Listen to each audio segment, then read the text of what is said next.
Hotel Bhagyashree आणि त्याचे मालक नागेश मडके गेली काही वर्षे त्यांच्या ढवऱ्या थाळीमुळे सोशल मीडियावर प्रचंड लोकप्रिय झाले.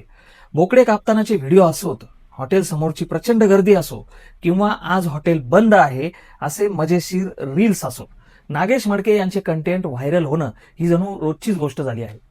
लोक लांबून लांबून फक्त त्यांच्या थाळीचा आस्वाद घेण्यासाठी येतात. सोशल मीडियावर लाखोंच्या संख्येने व्ह्यूज आणि फॉलोअर्स मिळवत ते एक लोकल स्टार बनले आहेत. पण लोकप्रियतेसोबत काही वादही आले. कधी त्यांच्या हॉटेलचे बॅनर फाडले गेले, कधी हॉटेलमधील गोंधळाचे व्हिडिओ व्हायरल झाले. तरीही नागेश यांनी आपला व्यवसाय सुरू ठेवला आणि अलीकडेच हॉटेलच्या धंद्यातून फॉर्च्युनर गाडीही घेतली. इतक्या मेहनतीने पुढे गेलेल्या माणसाच्या मागे मात्र काही लोक लागले आहेत असं त्यांचे समर्थक सांगतात. 23 तारखेच्या संध्याकाळी 6:30 वाजताच्या सुमारास नागेश मडके हॉटेलच्या बाहेर उभे होते. तेवढ्यात एक 4 चाकी गाडी आली. गाडीत 4-5 जण बसलेले होते.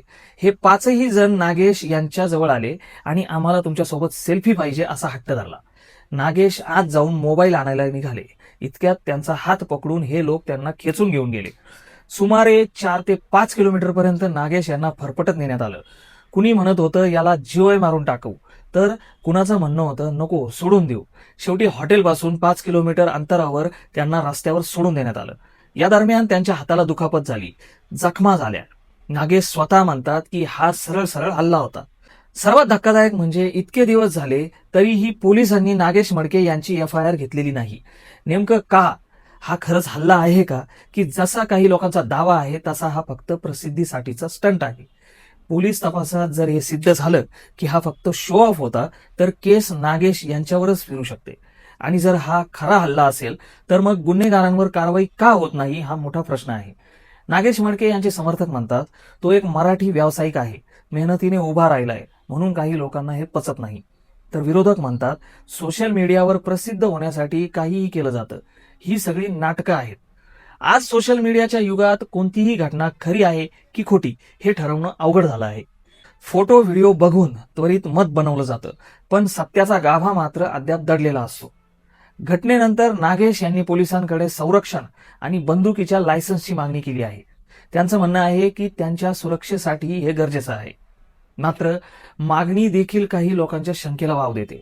हा स्टंट फक्त बंदुकीच्या लायसन्स मिळवण्यासाठी तर नाही ना? मग ही घटना खरी आहे का, की ती एक सोशल मीडिया स्टंट आहे? 23 तारखेला काय घडलं याचं उत्तर सध्या फक्त नागेश मडके आणि त्यांच्यावर हल्ला केल्याचा आरोप असलेल्या 5 लोकांकडे आहे.